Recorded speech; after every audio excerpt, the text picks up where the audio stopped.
Thank you, Madam Speaker. I rise to ask question number 108 of 2017, appearing on today's order paper. This question is directed to the Honourable Minister for Agriculture, Rural and Maritime Development and National Disaster Management. Can the Minister explain to this House how is the Ministry monitoring the price of dalo and other root crops all around Fiji so that there is fair return to farmers? Thank you, Madam Speaker. Thank you. The Honourable Minister for Agriculture, Rural and Maritime Development, National Disaster Management. You have the floor. Thank you, Madam Speaker. I thank the Honourable Member for the question.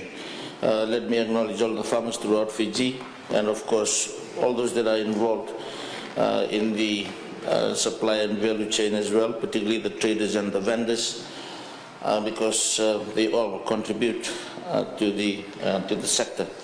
Madam Speaker, the simple answer is yes, we do monitor the price of dalo and other root crops, and we do this on a weekly basis, and we disseminate the information to all farmers, vendors and traders throughout Fiji. Madam Speaker, let me take the Honourable Member back to 2014, where the Ministry for Agriculture and was launched by the Honourable Prime Minister on the new agriculture sector policy agenda, looking at the period between 2014 and 2020. The focus is on modernizing Fiji's agriculture sector. And I've stated previously on a few occasions before this Honourable House that with this, the focus was not only on the production, but of course from the production right through to the market. Madam Speaker, I've stated that we do monitor this every Thursdays. Every Thursdays, Madam Speaker, we have a team from Agriculture Ministry called the Ag Trade Unit. They work under our economic planning team. They go out to all the 12 markets in Fiji, and we have two applications available which farmers can access. Not only farmers, I've talked about traders, I've talked about vendors. One is called M pricing, and the other one is called Fiji Markete. Fiji Markete is with Fiji Crop and Livestock Council based in Lautoka. We have 20,000 farmers, traders, vendors who are subscribed to Fiji Markete.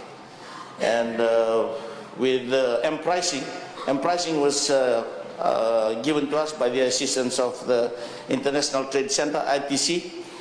It's currently based in Rewanga, and unfortunately I couldn't bring the tablet this morning because our officials are out in the field. What happens every Wednesday, Madam Speaker, Thursday, they go to the 12 markets throughout Fiji. They look at the commodities, what's available in the markets by quantity, and of course they give all the details. And in that is the pricing as well. So that gives farmers an idea of what's available in the markets and where to select to take their produce to. Because we're talking about fair pricing in here, Madam Speaker. So farmers have the option to decide which markets that they go to based on the availability, because when it comes to fair return as well, Madam Speaker, we do appreciate all those that are involved, but this is very simple, basic economic supply and demand, and the pricing will basically be determined by the demand and of course the supplies that are available on the current day.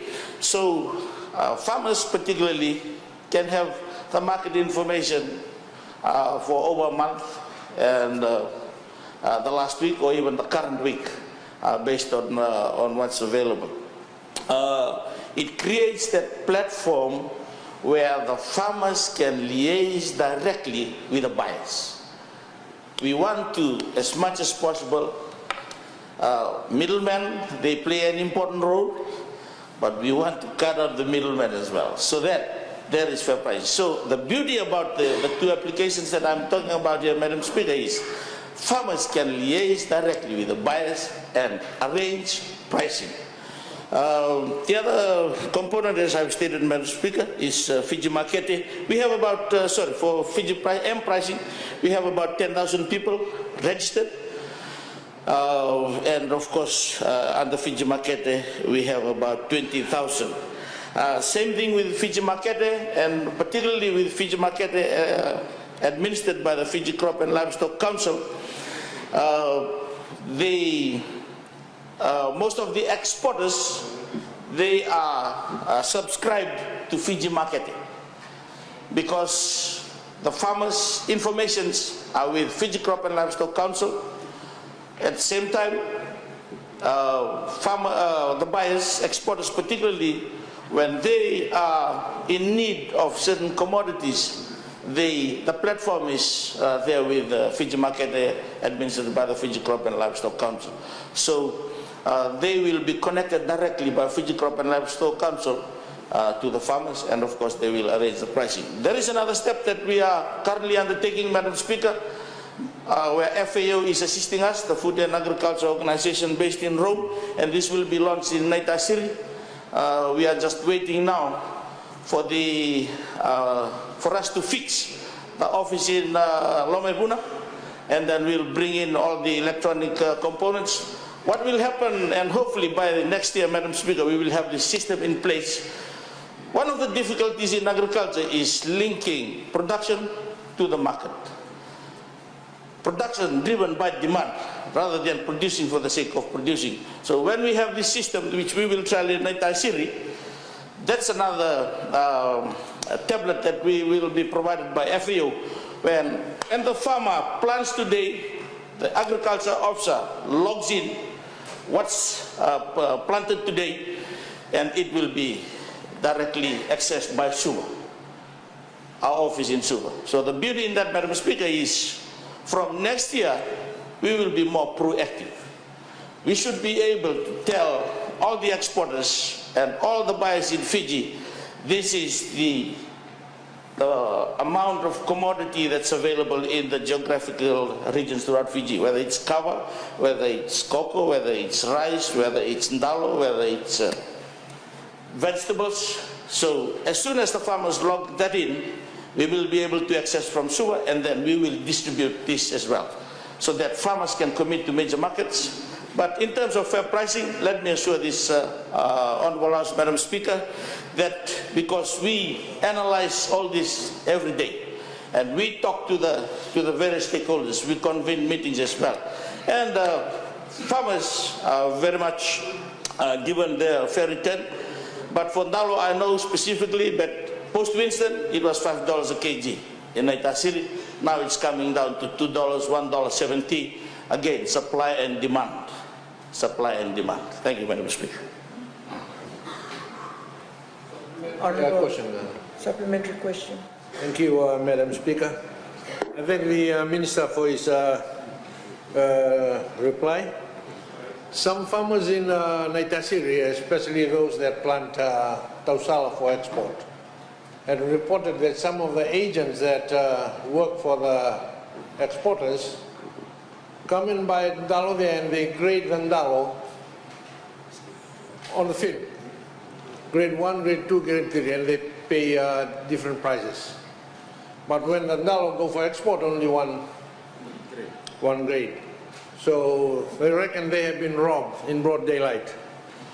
Can the Minister please investigate this matter? Thank you. The Honourable Minister.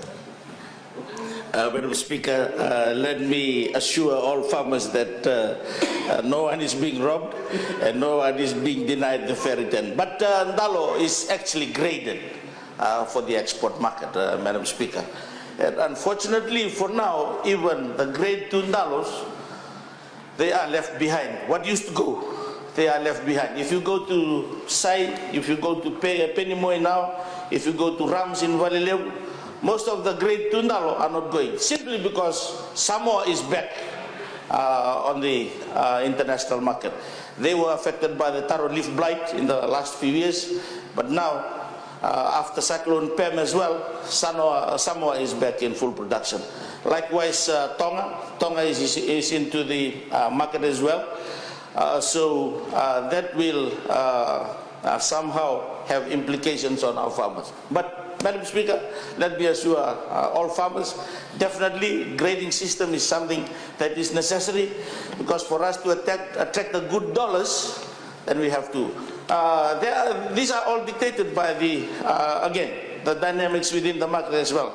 Madam Speaker, when we had Cyclone Pam and when we had Cyclone Winston, and there was very limited dalo in the market, all this grade 2 dalo, whatever, that's where the farmers are coming on. It was all exported. But now when we have an abundance of supply, these dalos are remaining in Fiji, are not here. And hopefully we will get this to the local tourism markets. Last Friday I launched a new cookbook called Kanawinaka, and that will be another new dimension for Fijian farmers, where local food will be used for our contemporary cuisines in the hotels, and it will do wonders for Fiji, Madam Speaker. So hopefully most of these products that do not qualify because of grading systems, they will end up in the domestic market, Madam Speaker. Thank you. Honourable Seruiratu. Supplementary question, Madam Speaker. Supplementary question. Can the Honourable Minister explain where does AMA stand in the equation as far as the purchase of dalo, especially AMA doesn't take tausala. So where does AMA fit into all these explanations in regards to the dalo production and market? Thank you, Madam. The Honourable Minister. Thank you, Madam Speaker. Thank the Honourable Member. Very relevant question. AMA under the Act is not allowed to compete with the other traders, particularly where these traders are gaining access. Areas where these traders do not gain access, then that is where AMA goes to. But for dalo particularly, for the benefit of the Honourable Member, what AMA does is this. One, it facilitates for the current exporters. For example, I will not mention the exporter. He does not have he has got an export license. Lutuko, they have been operating over the years, but they don't have a facility. AMA processes and only charges the admin costs and gives it back to the Lutuko and same with the other exporters.